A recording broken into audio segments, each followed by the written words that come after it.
ದಾವಣಗೆರೆ ಸೇರಿದಂತೆ ಸುತ್ತಮುತ್ತಲಿನ ಜಿಲ್ಲೆಗಳಿಂದ ಬರುವಂತಹ ಬಡ ರೋಗಿಗಳಿಗೆ ಆಶ್ರಯ ಆಗಿರುವಂತಹ ಜಿಲ್ಲಾ ಚಿಗಟೇರಿ ಆಸ್ಪತ್ರೆಯಲ್ಲಿ ಬೀದಿ ನಾಯಿಗಳ ಅಟ್ಟಹಾಸ ಮಿತಿ ಮೀರಿದೆ. ಎಲ್ಲೆಂದರಲ್ಲಿ ಬೀದಿ ನಾಯಿಗಳು ಓಡಾಟ ಮಾಡ್ತಾ ಇರುವಂತಹ ಕಾರಣ ಆಸ್ಪತ್ರೆಗೆ ಬರುವಂತಹ ರೋಗಿಗಳು ಮತ್ತು ಸಾರ್ವಜನಿಕರಿಗೆ ಸಾಕಷ್ಟು ಕಿರಿಕಿರಿಯಾಗ್ತಾ ಇದೆ. ಈ ಕುರಿತು ನಮ್ಮ ಪ್ರತಿನಿಧಿ ವಿಠಲ್ ಪ್ರತ್ಯಕ್ಷ ವರದಿಯನ್ನ ನೀಡಿದ್ದಾರೆ. ಬನ್ನಿ ನೋಡೋಣ. ದಾವಣಗೆರೆ ಜಿಲ್ಲಾ ಆಸ್ಪತ್ರೆಯಲ್ಲಿ ಎಷ್ಟೊಂದು ಅವ್ಯವಸ್ಥೆ ಅನ್ನೋದಕ್ಕೆ ಈಗ ನಿಮಗೆ ಒಂದು ಉದಾಹರಣೆ ನಾನು ತೋರಿಸ್ತಾ ಹೋಗ್ತೀನಿ.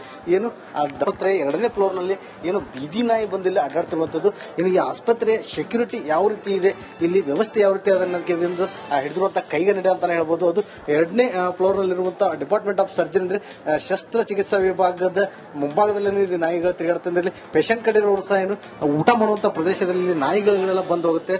ಆ ನಾಯಿಗಳು ಸಹ ಇಷ್ಟೊಂದು ರಾಜರೋಷವಾಗಿ ಒಳಗಡೆ ಬರುತ್ತೆ ಅಂತಂದ್ರೆ ಎಂತ ಇಲ್ಲಿ ಸೆಕ್ಯೂರಿಟಿ ಇರ್ಬೋದು, ಎಷ್ಟೊಂದು ಅವ್ಯವಸ್ಥೆ ಇರ್ಬೋದು ಅನ್ನೋದಕ್ಕೆ ಇದು ಹಿಡಿದಿರುವಂತ ಕೈಗನ್ನಡಿ ಅಂತಾನೆ ಹೇಳ್ಬೋದು. ಏನು ಆ ನಾಯಿ ನೋಡ್ತಾ ಇರ್ಬೋತಾವೆಲ್ಲ ಇಲ್ಲಿ ಒಳಗಡೆಗೆಲ್ಲ ಪೇಷಂಟ್ಸ್ ಇದ್ದಾರೆ. ಆ ಪೇಷಂಟ್ಸ್ ಇದ್ದಾರೆ, ಇಲ್ಲಿ ಎಲ್ಲ ಊಟ ಮಾಡ್ತಿರ್ತಾರೆ ಪೇಷಂಟ್ ಕಡೆ ರಾಜರೋಷವಾಗಿ ತಿರುಗಾಡುತ್ತೆ. ಸೊ ಇದನ್ನ ಯಾವ ರೀತಿ ಇಲ್ಲಿ ರೋಗಿಗಳೆಲ್ಲ ಬರ್ತಾರೆ.